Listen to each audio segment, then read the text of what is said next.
On to the question of tenant farmers. They're obviously going to be affected differently. I don't think anybody goes into tenant farming to protect their hundreds of millions. What assessment has the Treasury made on the impact of these changes on tenant farmers? Well, tenant farmers are going to be affected differently by this, aren't they? Because by definition, they don't own the land and they won't be paying inheritance tax on the land. I think there are potentially... Do you think it's foreseeable that their landlords might want to end tenancies and bring the asset back in hand so that they can manage it in their own most tax-efficient way, as you've been suggesting people should do? There's always a risk when you've got a landlord that they might sell their asset.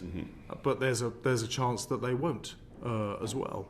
There's a chance that tenants who have wanted to buy their own land or some of their own land will have that opportunity as well. Some of the other changes may well reduce the value of land as well. The phasing out of BPS may have an impact of reducing the value of land. The APR changes may have the effect of reducing the value of land. That reduces liability after death. Is it government policy that you want to see the value of land falling? The value of land is extremely high and it's gone up way above the rate of inflation for years now. If you speak to young farmers, they will tell you how difficult it is to ever get their opportunity to own their own land because of the price of land.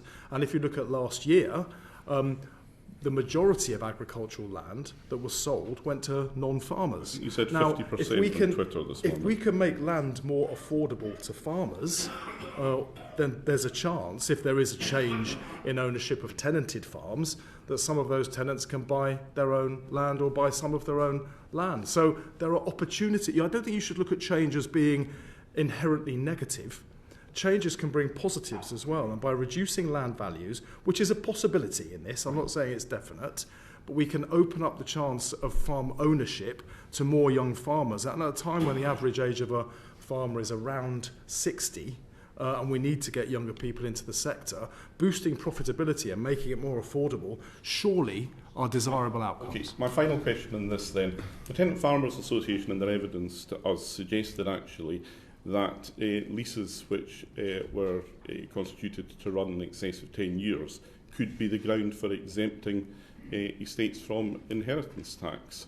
That's pretty much in line with some of the suggestions of the ROC review. Do you think you've missed an opportunity here to encourage more tenancies to be extended, which has surely got to be something that would be good? Well, I think there are things we could do to improve business opportunities for tenants, and that's why we've announced our intention to create the new position of a tenant farming commissioner.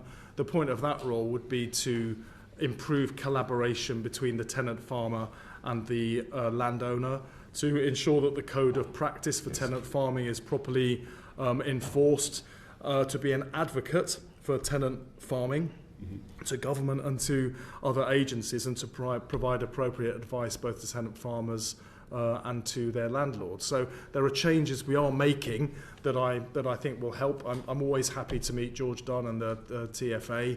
I've met him regularly already, and I'll keep doing that. Very important that we do what we can to support tenant farming. They're about a third of all farmland in the country, and we shouldn't neglect that. Is that a division?